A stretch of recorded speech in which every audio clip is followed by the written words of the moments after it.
My name is Collin. I'm the COE, the chief of everything over here at New Scooters for Less. I just wanted to say thank you for buying your scooter from us. It's awesome. We appreciate the business so much. This is a company that I founded back in 2004 when I was that student having a hard time getting to and from class because the bus was always full. Frustrating. So, what I wanted to do is I wanted to take you through a run-through of our check sheet here. Most of you either had this done when you bought your scooter from us. So we probably had a technician, one of these lovely guys back here that are doing all this work. You're fine. Get a little shot of the service area. There you go, full 360. Good job, Allison. So one of our technicians typically goes over all of these points with you when you buy your scooter. If it's not one of the technicians, then it's our driver when he delivers it to you. But I wanted to create this video just as a reminder to show you guys to go over these things, because a lot of times you get home, there's something you just can't quite remember how it works. Well, I'm going to go over that so that way you guys know how everything works on your brand new scooter. This is one of the most common scooters we sell. It's the Wolf RX50. While I'm showing you this, the same things apply to the Bentelli scooters in terms of like the switches and all that kind of stuff. So let's get right into it, all right? So the safest way to get on and off of your scooter, a scooter like this, is from this side. And you will simply want to come over the scooter in this form. The reason being is that right here, this exhaust pipe can get extremely hot. Okay, and we don't ever want any of you guys to get burned. So if you were to get off of the scooter this way and your leg was to accidentally bump that exhaust, it would burn you and it would hurt quite a bit. So always get on and off the scooter from this side. All right? Now in order to start this scooter, it's quite simple. Right down here is the key. This is the ignition. When I turn this key on, you can see that I'm getting battery power up here on the dash. I'll show right up here. So you can see that my fuel gauge went up when I turned the key. See how it goes down when I turn it off? So now I'm getting battery power. If I were to leave this key on in this position, it would drain my battery. It would kill my battery. Now, in order to start the scooter, we turn that key on. We pull the brake handle.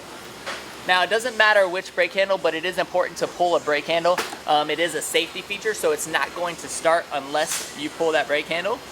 And then you're gonna press this yellow button right here. This is the start button. Got that? So I'm gonna press it, and there it goes. It cranks right up.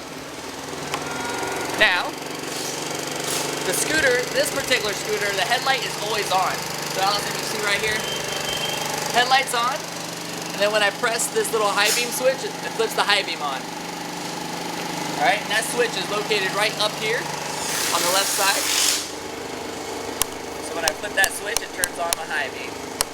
All right, this is the blinker switch right here. So when I turn this push that to the right, it turns the blinkers on. So you can see right here, you see it a little bit. That blinker is on. Now, it's not like a car when you automatically turn the steering where it shuts off. On a scooter, you have to press this little off button right here, right in the middle. You just press that and it shuts the blinkers off. All right. Now, some scooters have emergency flashers. For example, genuine scooters, and I'll show you that in just a little bit on one of those models, but this particular scooter does not have emergency flashers, so you just use just the blinkers and then you press the off button to shut the blinkers off. All right, now your horn is located right here. So when I press that button, it honks the horn. Pretty simple. Now, scooters have two brakes. You have a front brake, which is your right hand. So this is the front brake handle. This is the rear brake handle. Now when you come to a stop, you do want to get in the habit of pulling both brake handles. It's always best to apply the rear brake first and then the front brake, but you do want to get used to using both brake handles. That's how you're going to come to a stop safely. Now, your gas cap on this particular scooter is right back here. All right, so it says open and close. So when I put the key in here, I just turn the gas cap and pull off. Now, not all gas caps are locked. Some gas caps are under the seat, but on this particular model, it is locked with the key. And I don't know if you can see right here, there's a small, it's kind of hard to see, a small little arrow. Yep. And right here on my gas cap, there's also a little arrow. You see that? Now, in order to make sure that you get this lined up correctly and you're not damaging your gas cap or your tank for that matter, you just want to make sure that those arrows are lined up, and then you close it by turning the key. Just like that, pull the key out, and now your gas tank is securely fastened. Alright. Now, one thing to keep in mind is that gas pumps do not automatically shut off like they do for a car. You know, when you stick the pump into your gas tank on your car and you let it run there and it automatically clicks off, it does not do that for scooters. So you physically want to look down into your gas tank as you're filling up, fill up nice and slow, and make sure that you don't get gas everywhere when you're filling up your scooter gas tank. The next thing to be aware of is how to choke a scooter. Sometimes when this scooter has been sitting for, maybe you left for spring break, maybe you left for winter break for a few weeks, and you're just coming back, and you go out to start your scooter, but it's not starting up right away. Don't get too frustrated. It is normal. You want to pull the brake handle, and you want to just press that yellow button and just hold it. Just keep holding it. It might take 30 seconds, but eventually it'll start up. If you still have trouble, right over here on this side, Alice, you want to come right over here? And I'll switch places. I'll come on this side. There's this little air filter box right here, and this is a little screen right here on the end of this hose, and you can actually cover that screen with your hand while starting, and just pull that brake, turn the key to the on position, pull that brake handle with your right hand and press that start button, and just let it, and it'll choke, and it'll eventually start up. Okay, that's what you want to do in the event that you've left your scooter sitting. That shouldn't happen on the day-to-day basis, but if you ever have trouble getting it started, you can try to choke it just like that. Just one of our little trade secrets, if you will. Now, scooters do have kill switches, and it's one of the things that gets missed the most by new scooter owners. So right here, if this scooter is running, say I have this scooter running. Oh, let me get started here. Okay, so now I have the scooter running. I can shut the vehicle off with this kill switch right here. So it's got a little circle and an X. The circle means that if you're good to go. The X means it's not going to start. So if I flip the switch to the X, that will shut it off. Now, we commonly get asked, is that how you turn off your scooter? You can turn your scooter off that way, or you can turn it off simply by turning the key. If you decide to use the kill switch, just make sure that you put it back on the circle before starting your vehicle. And the reason being, like, one, because you're going to come to it and you're going to try to start it, and your scooter is not going to do anything. It's either going to make the sound but not start, or it's not going to make any sound at all, depending on the type of scooter. So in order for me to crank the scooter back up, I have to put it back on the circle and then press, and that will get it cranked up. Now, some scooter models actually have a kill switch inside the kickstand of the scooter, so that's what I'm going to show you next. Right down here on the side of the scooter is your side kickstand. Now, if I kick this kickstand down, you'll hear the vehicle shut off. Okay, now that means there's a kill switch in there. So if I had that kickstand down and I came back to my scooter after class and I tried to start it up and it would not start, it's because that kickstand is down. So make sure that you flip it back up so that you can properly start your scooter. Another thing that's normal is that it's 100% normal for scooters to idle low when you first get on them. So, for example, if the scooter hasn't had a chance to warm up, sometimes it might sound like it's gonna die out, and that's because the scooter just hasn't warmed up yet. So one of the things, if you're impatient like me, and you just want to get on your scooter and go to class, what you might want to do is when you come to that first stop sign or first stop light, just hold the throttle just enough, so give it just enough gas to keep it running. And then after you've been riding for 10 or 15 minutes or so, the scooter will warm up, and you shouldn't have to hold the handle to keep it running. It'll be warmed up enough to where the idle speed is a little bit higher, and you should be just fine. If it consistently turns off on you, even after you've been riding it for an hour, you come to that stoplight and it shuts off automatically, then your idle is too low, and we need to turn it up. And there is an adjustment that we can do for that to turn it up so it doesn't do that to you anymore. Now, The next thing is how to set this baby up on its center kickstand. So you can see right now I have it on this center kickstand. Now the center kickstand is great because it's a little bit more stable. So, you know, I know that those of you that park it on campus and that sort of thing, we don't like for our scooters to get knocked over by anybody. So you can put it on that kickstand and it's just a little bit more stable. And let me show you how to get it on that kickstand. Now, in order to get it off the kickstand, all you have to do is roll it forward. But you can see right here, there's this little, this is the kickstand, and you can put your foot on it. Now, people do it one of two different ways. They either put their heel on it like this and step on it and lift up on the back rack a little bit just to roll it back. So I'll show you that again from a wider angle. So you just kind of step on it and just lift up and it'll roll back. That works for a lot of people. Now, the way I like to do it, I'll switch places with you, is I actually like to put my weight into it this way. So I'll actually put my right foot forward because I'm right-footed, and I'll just kind of step on it, and you can see it start to roll back. To make it a little bit easier for you yourself, you can lift right here on the rack a little bit, but just step on it, lift up, and it'll roll back. Now, the main purpose for that kickstand is that if you ever needed to, you could actually kickstart this scooter to get it started. Now, these are battery-powered units, but batteries typically last about a year to a year and a half. So in the event that you were to come to your scooter and notice that your scooter wasn't starting electrically because the battery was weak, you could actually start the scooter by kickstarting it. And I'll show you how to do that. The first step is to turn this key to the on position. All right. Make sure that we don't have any kill switches on, so make sure that it's on the circle.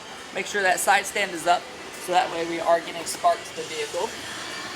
And then right here is the kickstart lever. Now, what I like to do, a lot of people start leaning over the vehicle and they start stomping on it as hard as you can. Just baby it, just put your foot on it to where there's no slack. You see there's a lot of slack right there. Put your foot on it until it grabs that gear, and then just start pumping with your leg. Just like that, the scooter will start up. Now, if your battery is really dead, it might take several kicks to get it started. But that's just a backup way, so that way you don't end up getting stranded out there if your battery's dead. The next thing is how to open our seat trunk. This is obviously very easy. On this side of the vehicle, there is a little key slot right there. You just put that in and just pop it open, just like that. You got a little storage compartment right there underneath the seat. Now, on some of the Bentellis and other models, you actually have it inside the ignition. So if you don't have a seat compartment lock on the side of your scooter here, then you can actually put the key in, and actually just by twisting the key to the left, it'll pop the seat open. So just be aware of that on other models, like Bentelli Sprint's a good example of that. Now, your battery location, just so you guys know, if you ever need to access your battery, it's right up underneath this floorboard here. There's a panel right here. So if you end up buying the batteries from us, we'll be happy to install them for free, of course. But that's where we would put that. Like I said, those batteries, depending on the battery type, depending on the scooter, typically last about a year to a year and a half. Now, this particular scooter is a 4-stroke scooter, which means that it does need to come in for its oil changes. The first service on this scooter is at 250 miles. And we're gonna change out all the manufacturer's fluids, including the oil and the transmission fluid, the gear oil. And after that, you're gonna do the service on this scooter every 500 miles. Now, in order to check the oil, it's actually right down here. There's a little dipstick. Okay. Now, as long as you're coming in on time for the maintenance, you shouldn't really ever have to add oil to this machine. But this is how you would do so in the event that you need to. Always make sure that that scooter is on the center kickstand, so that way we don't have oil leaning to one direction of the scooter, one side of it rather. Then you pull this dipstick out, all right? And you can see there's like oil on there right now. I'd wipe that dipstick off, and you can see those little hash marks, okay? And then I would stick the dipstick right back in, okay? And then pull it back out to check the oil level. and then it should be right on there. You shouldn't have it any higher than right about there where the end of the hash marks are. Alright, so this particular scooter does use 10W40 motor oil and 80W90 gear oil.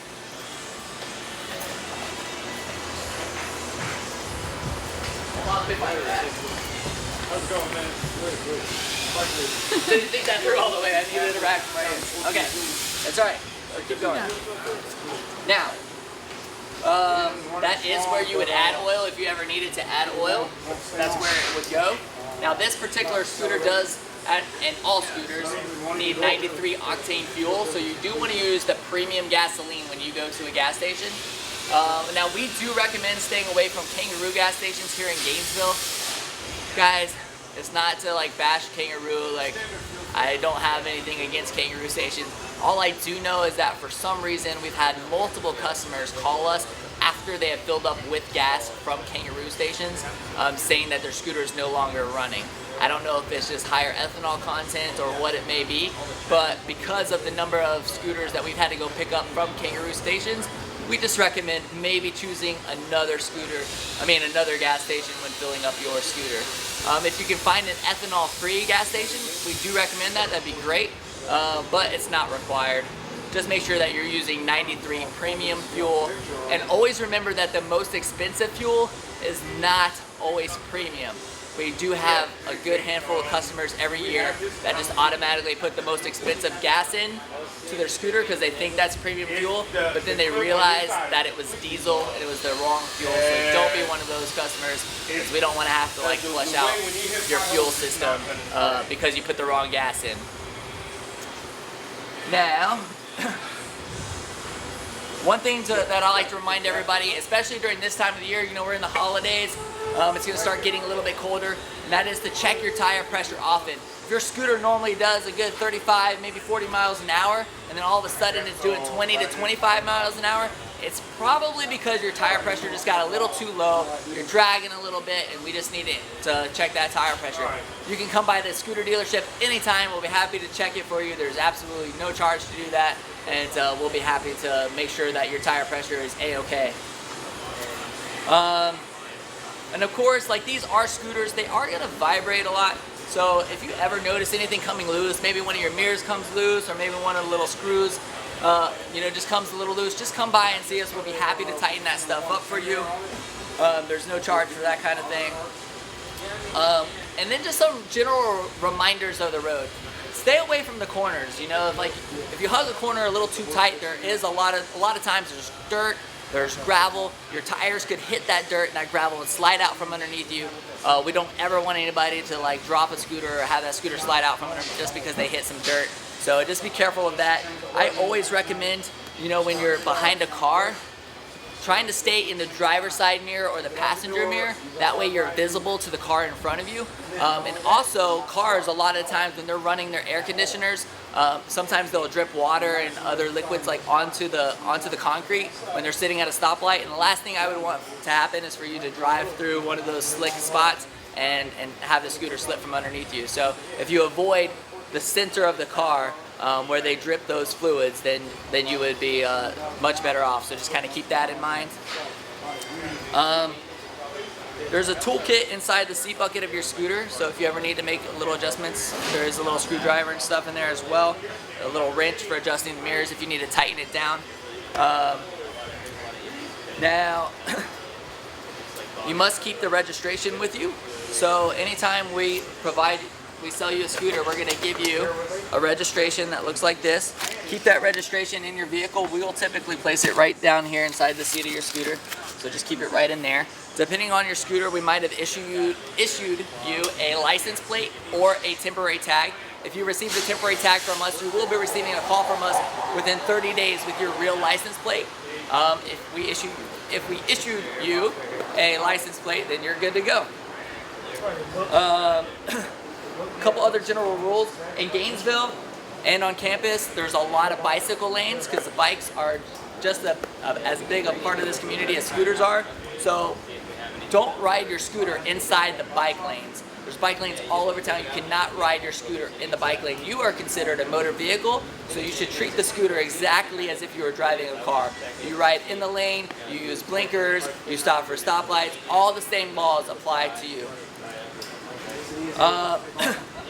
A helmet is required if you're under 21 years of age, so definitely make sure that you're wearing a helmet. If you're under 21, your license plate will say under 21 on it, so it's important for us. Look, I never got in this business to see any of my customers get killed on a scooter, and that would just absolutely destroy me. It would break my heart. So please protect yourselves. Please wear a helmet. Please make sure that you're just protecting yourself when you're out there on the road.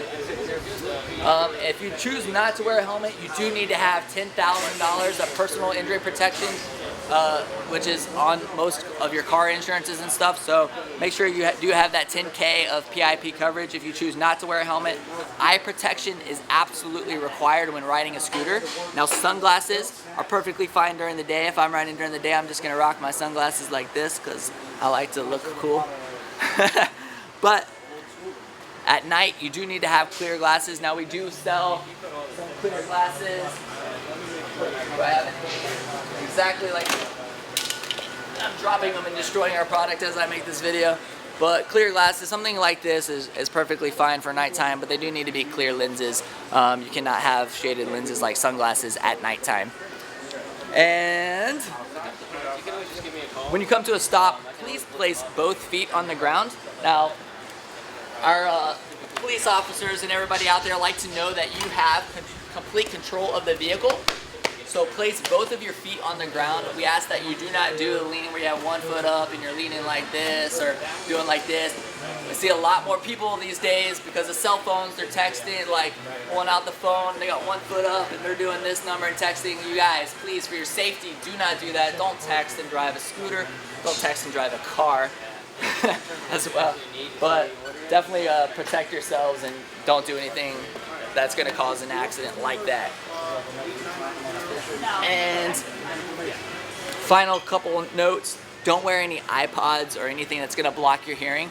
I know it's awesome to listen to music when you're riding. Maybe come in and get one of our cool Bluetooth speakers that sit right in the front. That way you can listen to it out loud, but don't put any earbuds inside your ears that are going to block your hearing and not allow you to hear a car. And yes, it is a law. You cannot have them in your ears. And my other recommendations, of course, before I get to recommendations, I'll say, of course, if the vehicle is over 50 cc's, you do need a motorcycle license. Now, in the state of Florida, now, those of you that might be watching this video from somewhere else, laws are different by state, so please make sure you know the laws for your particular state. But in the state of Florida, if it's under 50 cc's, which this vehicle is, you do not need a motorcycle license, and standard driver's license is all you need to operate this. If it's over 50 cc's, so for example, we sell some 300s and some 150 cc bikes.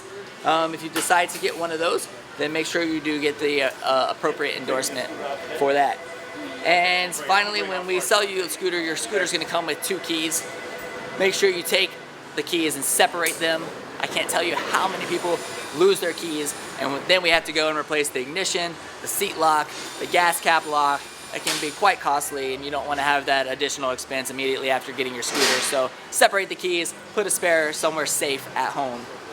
And when parking on campus at the University of Florida, all the parking zones are labeled to have arrows that show you how to line up the scooter. Make sure that you're parking your scooter correctly. If your scooter is not inside one of the zones or lined up perpendicular to everybody else and you're not parking quite right, you will get a ticket. So just keep that in mind. We don't want any of our scooter customers getting tickets for parking on campus when we know that that's why you got a scooter, was to avoid that headache.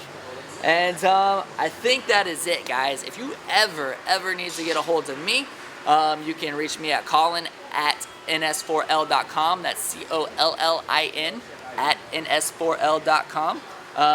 Of course, you can reach any of my team members here. We're always happy to help you. I'm also available on Snapchat. I don't know if you can get that, but my Snapchat username is ns4lcollin. I love engaging with you guys, talking to you guys on Snapchat. If you ever have a question, I can't tell you how many people have sent me a 10-second snap saying, Collin, is this sound normal? Like, it seems like it's rattling, and I'll be able to answer that question for them and it's fun to be able to do so. So again, if you have any questions, feel free to reach out. Thank you for watching this video. Thank you for your business. We appreciate you guys so much, and enjoy that brand new scooter. Thanks. Bye.